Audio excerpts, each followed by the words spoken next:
So the new English translation of the newest information we got for Xenoverse 2 DLC 15 is finally here, and it's a perfect example of why I usually like to wait for the English translation of this, because the Japanese one can be a bit deceiving. They really made Gohan seem like he was getting a couple new attack/skills in Xenoverse 2 DLC 15 when that is not the case, guys. As you will see in this video, he is literally getting 0 new skills.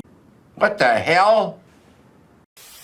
In DLC 15, even though he is a DLC character, literally the first character ever to not have one brand new skill to offer to CACs. Now there also is something different in regards to Gamma 1. It's really just involving his shooting strike super attack. We thought, or I thought at least, based off the description in the Japan version, that when you use this attack, if you hit with the bullets and wanted to do the follow-up with the kick afterwards, that you would have to use another bar of ki, or at least it made it seem like that in the Japanese translations, right? But if you read it here, it says a range attack where Gamma 1 shoots an energy bullet from his trademark ray gun.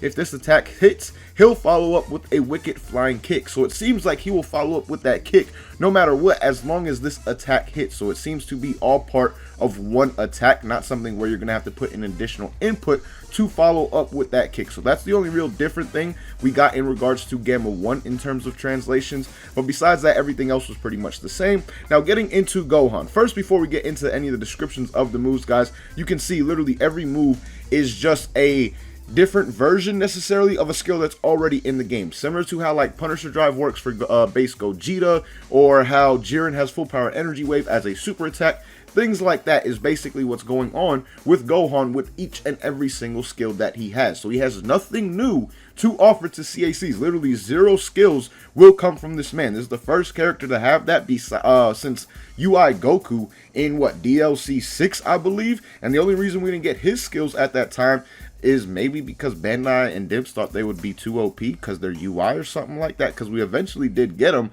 but when he first released, we did not. So with this character right here, there is no chance of seeing any of these skills, period, even down the line, because skills that have been altered and changed for DLC characters like base Gogeta, like full power Jiren, we don't get those skills for our CACs. So he has Super Dragon Flight that has been turned into an ultimate. His Awoken skill is not called Potential Release or Hidden Potential. It is just called Potential Unleashed again, which kind of makes it a little less, you know, hype in my opinion. Like if they would have called it Hidden Potential, I think it would have just been a little bit doper, because then overall it's just kind of a brand new skill, even though in a sense it is Potential Unleashed. It just gives it a different feel, at least for me. That's just something that I was a little bit let down with, but still, obviously the animation, all things like that will be different, and I'm assuming the stats will be different on this move as well. Now, he also has Masenko, Hawk Charge, and Burst Rush. Now, it says that these 3 attacks also feature special animations for Gohan DBS Superhero. These animations are unique to Gohan DBS Superhero. So essentially, he will have something different within these skills that makes it slightly different again, with how like Gogeta has his Punisher Drive that is different from the regular Punisher Drive that we have in the game. So while the attacks will be slightly altered, there still is actually nothing new coming with this character. Now let's read the actual description on...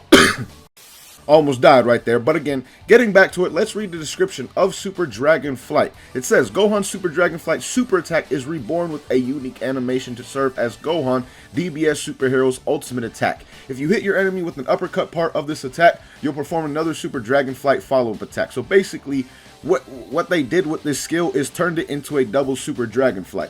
Like, they didn't really add in any new animations or anything along those lines. They just, again, made it a double Super Dragon Flight, which kind of is, I don't know how to feel about that. Like, that's kind of lame in my opinion. Like, it would have been nice if they would have thrown in something different and then he finished up with a Super Dragon Flight. Like, if it had some like, kind of cool animation at the beginning of it instead of just an uppercut going into another uppercut. Kind of makes me feel like I'm just spamming critical upper on somebody, you know, like a lot of people used to do when that move had insane damage for the ability to just use it back to back to back.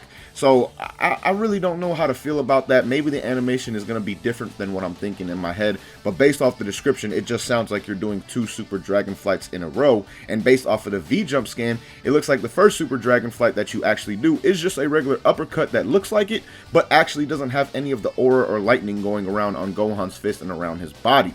So that one is a bit underwhelming without a doubt. Now, Potential Unleashed, this is still the one thing that I'm most excited for with this character, because again, it is, even though it is still Potential Unleashed, it is something that is getting an insanely different animation, like all the way around, guys. This skill, the simple fact that it's getting the movie animation is probably why I'm so excited for it, because even if it was Potential Unleashed with a different animation that was not from the movie, I probably would not be nearly as excited for it as I am. It's just a simple fact that they actually gave us the true animation from the movie, or at least it seems like they are, in Xenoverse 2, which is just going to be absolutely insane to see. Yeah, I just love fan servicey things like that. So this is without a doubt the thing that I'm most excited for with this character. Now again, the other skills, they don't give us a description on them, but they have been slightly altered. But at the same time, even though they're slightly altered, it means that we won't be getting anything from this man Gohan for our CAC. So again, he's really getting, in a sense, 0 brand new skills,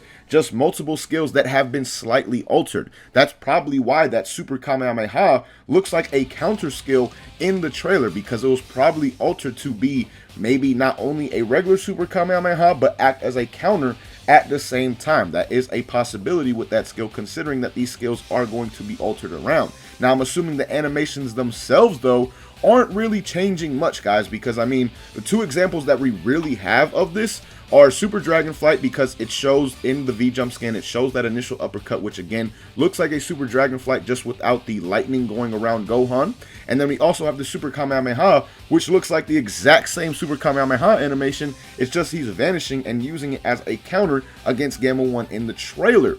So these are 2 skills that we've seen the animations for the most part of, and they are exactly the same as the regular skills that we already have in the game. So that kind of makes me a little bit scared for these 3 skills as well, because even in the trailer we saw Masenko and we saw Hawk Charge. Now maybe there's something more to these skills that we did not see in the trailer, but based off what we saw in the trailer, they looked very, very similar to what is already in the game in terms of animations. Maybe the Masenko does like more damage or something on this version of Gohan, or maybe there's a follow-up to it that we didn't see in the trailer, because again, there could be stuff that we did not get seen in the trailer when it comes to these 2 skills. Now, Burst Rush, we have not seen anything in regard to this skill at all, so this one I'm still like kind of just completely confused on what possibly could be different about it compared to the normal one. Now, I'm assuming, again, there's a slightly different animation maybe somewhere in there, because I feel like with Burst Rush, you have to change the animation in some way, because how